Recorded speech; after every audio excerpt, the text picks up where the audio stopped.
अयम आत्मा ब्रह्म, यही आत्मा जहाँ से मैं होता है यही ब्रह्म है। अयम आत्मा ब्रह्म गुडाकेशु, अयम आत्मा ब्रह्म गुडाकेशु सर्वभूतेषु। यही आत्मा हे गुडाकेश अर्जुन सर्वभूतों में है। तो जहाँ से आप मैं बोलते हैं वही कहीं घन सुषुप्ति में, कहीं क्षीण सुषुप्ति में, कहीं स्वप्न अवस्था में और किसी किसी ज्ञानी के हृदय में जागृत अवस्था में वही चैतन्य है। जैसे प्रगाढ़ निद्रा में कोई पड़ा है, खूब प्रगाढ़ निद्रा में खूब थका है और दारू पीकर पड़ा है, तो उसके शरीर पर कीड़े मकोड़े चक्कर काटे, चाहे सांप राउंड मार ले, उसको पता नहीं चलेगा। ऐसे उस चैतन्य की जो प्रगाढ़ घन सुषुप्ति है वही पहाड़ पत्थर और धरती बना। जो क्षीण सुषुप्ति है वही चैतन्य में से पेड़ पौधे उभरे। पेड़ पौधों को भी इतना दुख नहीं होता, लेकिन जैसे आपका एक रोम अथवा बाल किसी ने नोच लिया तो हल्का सा पता, ऐसे ही पेड़ पौधों को हल्का सा सुख दुख होता है। बाकी जो जीव जंतु मनुष्य है उनकी स्वप्न अवस्था है। शरीर को हिस्स को मैं मारने और जगाते स्वप्न देख रहे। वो स्वप्न बीत गया कि हम बच्चे थे, 2 साल पहले ही फलाना दुख था, वो स्वप्न हो गया। सुख था स्वप्न हो गया। होली की शिविर में जाएंगे जाएंगे जाएंगे बोलते थे, वो स्वप्न हो गया। आ गए वो भी स्वप्न हो गया। आज पूनम है वो भी अभी स्वप्न हो गया। अभी बापूजी रंग छाटेंगे वो भी स्वप्न हो गया, रंग छटवा लिया। पूनम का दिन पूरा हो गया, आज धुलेटी है। तब धुलेटी अभी लग रही है, लेकिन देखते देखते वो भी सपने में सरक जाएगी।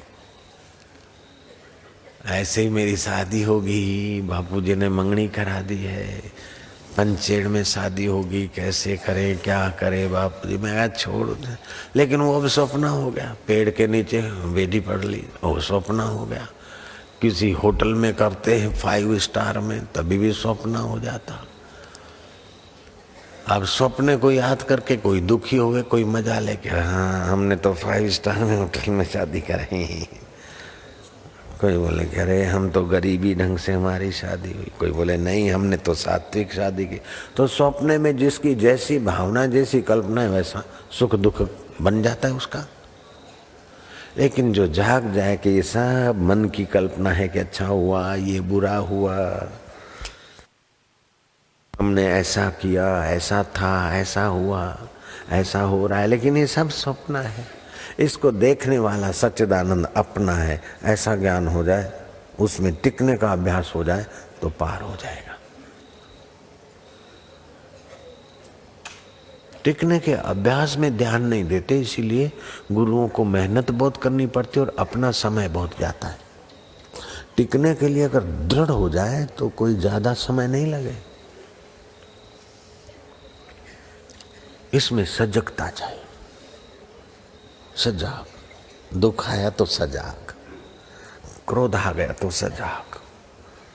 समझो डांट दिया, हम तो दिन भर कईयों को डांटते, लेकिन एक तरफ डांट हुए, दूसरी तरफ सजाग हुआ कि ये क्रोध मन को आया, तो हमको फिर घाटा नहीं होता, नहीं तो आग बबूले हो जाए। दिन में कितने लोगों से मिलना जुलना और कितने लोगों का विपरीत व्यवहार हो जाता है बेचारों का। तो जाने नहीं, तुरंत उसको देखते जाते सजागता से, तो अपना चित्त मौज में रहता है। तो सतत सजागता, मन में विचार है देखो, बुद्धि ने निर्णय किया देखो, सुख दुख को देखो, तो देखने वाला दिखने वाले से अलग है। अब मैं इस रुमाल को देख रहा हूं तो मैं रुमाल तो नहीं हूं, इस माइक को देख रहा हूं तो मैं माइक नहीं हूं, मैं हाथ को देख रहा हूं तो मैं हाथ नहीं हूं, मैं सिर को देख रहा हूं तो मैं सिर नहीं। ऐसे मेरे मन को भी मैं देखता हूं, मन शांत है तो देख रहा हूं, अशांत है तो देख रहा हूं। मेरी बुद्धि को भी मैं देख रहा हूं, बुद्धि अच्छी है तभी भी जानता हूं, बुद्धि बुरी हुई तभी जानता हूं, तो मैं इनसे अलग हूं, संबंध विच्छेद हो गया। तो अच्छाई का अहंकार नहीं और बुराई का विषाद नहीं, अपनी स्मृति, अपनी सजगता।